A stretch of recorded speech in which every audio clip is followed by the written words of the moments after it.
Deposit తెచ్చుకో, నువ్వే మొగను అయితే పో. డిపాజిట్ కూడా రాదు, ఆ పరిస్థితిలో ఉన్నారు. ప్రజలందరూ వేచి చూస్తూ ఉన్నారు. ఈ 10 నియోజకవర్గాలలో ఎలక్షన్లు ఎప్పుడు వస్తాయని వేచి చూస్తూ ఉన్నారు.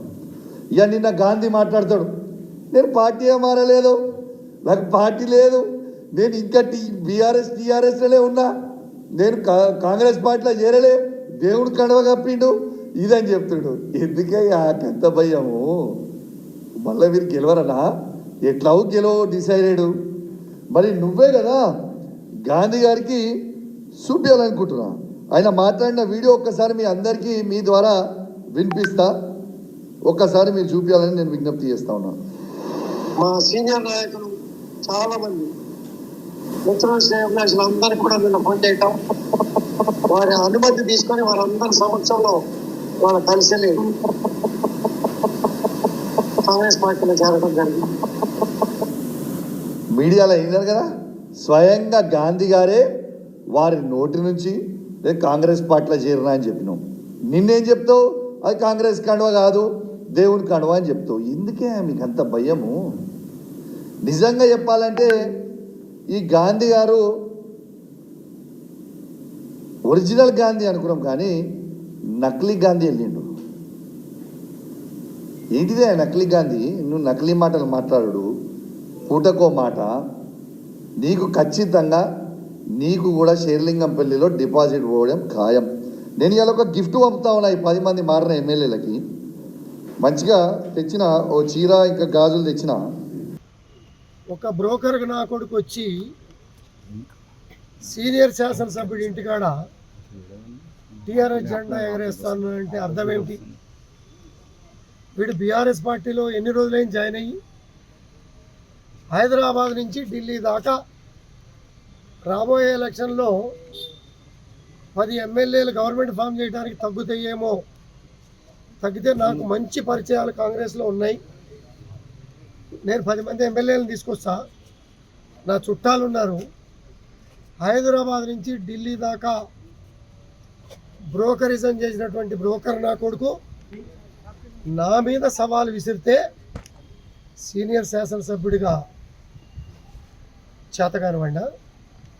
ఇంతకన్నా గొప్పగా అడవులలో తిరిగా 10 సంవత్సరాలు నా సర్వీస్ ఎలా ఉంటుందనేది కూడా నా ప్రజలు చూశారు. గాంధీ అనే పేరు పెట్టుకున్నా, ఈ నా కొడుకు కోసం 10 రోజులు గాంధీ అనే పేరు కూడా పక్కన పెట్టి వాడు నేను తేల్చుకుంటాం. వాడు 11 గంటలకు వస్తాన్నాడు కదా నా కొడుకు, రాకపోతే 12 గంటలకి నేనే వెళ్తాను. గౌరవప్రదమైనటువంటి కేసీఆర్ గారు మాట్లాడితే సమాధానం చెప్పాలి.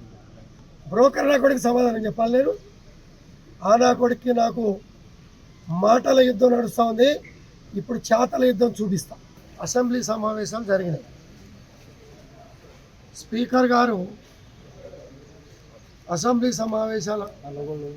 సమావేశాల్లో 65 మంది కాంగ్రెస్ శాసనసభ్యులు, 38 మంది బీఆర్ఎస్ శాసనసభ్యులు, 7 ఎంఐఎం శాసనసభ్యులు, 8 మంది బీజేపీ శాసనసభ్యులు, ఒక అభ్యర్థి కమ్యూనిస్ట్ పార్టీ అభ్యర్థి అని క్లారిటీగా డిక్లేర్ చేశారు కదా. మీకు ఇంకా అనుమానాలు ఎందుకు? ఒక సభాపతి డిక్లేర్ చేసినాక మీకు అనుమానాలు ఎందుకు? గతంలో కూడా ఎన్నో పార్టీలు రూలింగ్లో వచ్చినాయి. అపోజిషన్ పార్టీలు అధికార పార్టీ ముఖ్యమంత్రిని మంత్రుల్ని కలవటం అనేది సహజం. కాన్స్టిట్యూన్సీ అభివృద్ధి కావాలి, గౌరవం కావాలి, ప్రజలు ఏం కోరుకుంటున్నారో ఆ భావనని ఫుల్ఫిల్ చేయాలనేది మా కోరిక. ప్రకారం రేవంత్ రెడ్డి గారు నా పాత సహచర శాసనసభ్యుడు, నా మిత్రుడు, శ్రేయోభిలాషిగా ఒకరోజు కలిసినప్పుడు గతంలో అభివృద్ధి బాగా చేసుకున్నాం, ఇంకా బాగా చేయడానికి నీకు నేను ప్రోత్సాహం ఇస్తా. బీఆర్ఎస్ పార్టీకి వస్తాము రాము. బీఆర్ఎస్ పార్టీలో ఇటువంటి బ్రోకర్ అన్యాయుడుగులు చేరినాక ఆ గౌరవం లేని బ్రోకర్లతో సంసారం చేయగలుగుతామా మేము? బ్రోకర్లతో మీరు సంసారం కౌశిక్ చేయగలుగుతారా? రెడ్డి మీకు సమస్య, ప్రధాన సమస్య బీఆర్ఎస్ పార్టీకి వెళ్ళడానికి. అలాంటి వాళ్ళు ఇంకా 2-3 ఉన్నారు. మాకు కేసీఆర్కి విభేదాలు లేవు. నాకు ఎప్పుడు గౌరవం ఇచ్చారు, ఇప్పటికీ గౌరవిస్తా, రేపు కూడా గౌరవిస్తా. కానీ ఇటువంటి బ్రోకర్ల మాయలో పడి పార్టీలో చాలామంది దూరం అయ్యారు, ఇంకా దూరం కూడా కాబోతా ఉన్నారు. ఇవాళ సినిమానే చూశారు. రేపటి నుంచి ఇటువంటి బ్రోకర్లని ఊరు మీద ఆంబోతులు తిరుగుతూ ఉంటాయి మా ఊరు గ్రామాలు. ఇటువంటి ఆంబోతుల్ని మీడియాల ముందు లేకపోతే అక్కడిక్కడ వదిలినప్పుడు అతను పార్టీలకు వచ్చినప్పటి నుంచి అతని మాట తీరు ప్రజలని, ప్రభుత్వాధికారులని